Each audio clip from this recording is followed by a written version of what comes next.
All right, it was 2008. I was starting my freshman year of college, and I was excited. I was scared, but I was excited because I'm like, this is changing my whole life. I just graduated the summer school program, and it was an amazing feeling. I've never had confidence like this in my life. I've never did anything before. And I applied for a job, and I got a job at a restaurant down the street.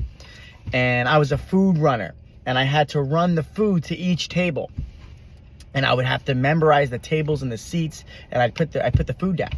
And I remember going, all right, all I have to do is memorize the tables and memorize the chairs, and I'll put the food down. But I'm not good at memorizing things that quickly.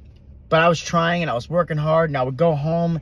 After I would work hard, really hard at school, I would take the seating chart home from this restaurant, and I would study that too, because I really wanted to do a good job. And I would study it and study it and study it. And I would stay late, and I would go pretend that I had plates, and I put them on all the tables.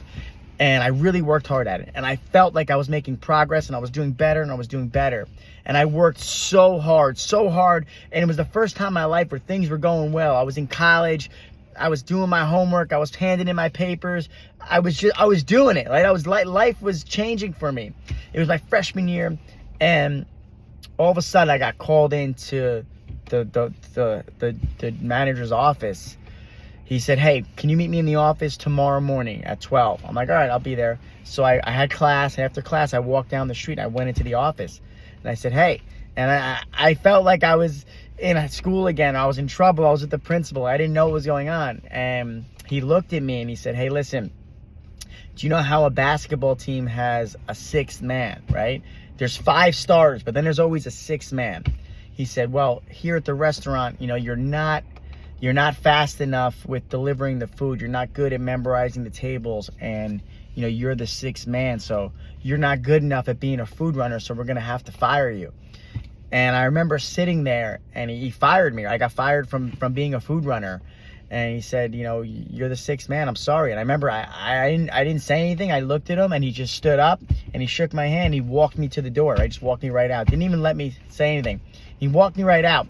And I remember when I walked out, I was holding back my tears because I worked so hard, and I thought I was doing good, and my life was finally getting better. I was in school. I was finally feeling like I was doing good in school. I was going to class. I was understanding things. I was going to my tutors. I was on track. I was on pace to change my whole life. And then I got fired. And I get fired from this job, and I walk out, and I start to cry, right? I'm crying a little bit as I'm coming down the stairs. And then I lifted my head up, and I walked back towards campus. And I remember at that moment when I got fired, I made a promise to myself. I said, whatever I do in my life from here on out, I'm going to take this on the chin, but I'm going to prove that guy wrong, right? I'm going to prove that guy wrong. And I'm telling you guys this story because sometimes in your life, right, a lot of good things will happen and a lot of bad things will happen. But the bad things that happen are sometimes the fuel that motivates you to go out there and become the person you got to be. And that right there, that moment, I remember I was young. I failed a lot of things in my life up until this point. But I said to myself, I'm going to prove that manager wrong one day. I don't know how I'm going to do it, but every day I wake up, I'm going to think about this feeling in that moment, and I'm going to work harder, and I'm going to work harder, and I'm not going to give up, and I'm going to study. I'm going to rewrite my notes. I'm going to sit in the library all night long. I'm going to never, ever, ever allow myself to be in that situation again. And the next time that person goes and tries to find me or look me up, they're going to remember that they fired me, right? And I remember saying that, and I walked out of that restaurant, and I went to school. And school was a scary place for me. It was the hardest place in my life for me. It was my biggest challenge. And I said, I'm going to work so hard in school, so hard, every single day, and I'm going to think about that moment, the moment I got fired. Because when you get fired from somewhere, you feel like you're not good enough. And that's basically what they told me. And I always felt like I wasn't good enough with a lot of things. But I was right at my turning point, and boom, it got shut down. But now I'm 35 years old. I haven't, that was 2008, that year of starting my freshman year, 2008 going to 2009. I still think about that feeling. That feeling still reminds me when I wake up in the morning. I think about that day, and I work harder, and I work harder, and I work harder, and I work hard for that feeling. So in your life right now, maybe you had that feeling. Maybe you felt like you weren't good enough, right? And you didn't feel like you felt like someone fired you, or you didn't give you a chance.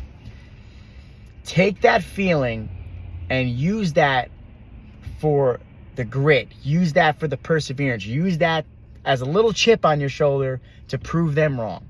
Because that's the edge right there. That's the edge. Just because someone doesn't think you're good enough doesn't mean you're not good enough.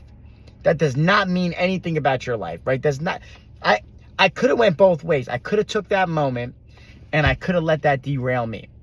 But I took that moment and I let it motivate me. So in your life right now, don't make a bad day a bad week. Don't make a bad day a bad week and a bad month. Don't make a bad day a bad year. Because that sometimes can happen in those moments. Take that bad day, flip it around, and make it the reason why you're going to prove them wrong.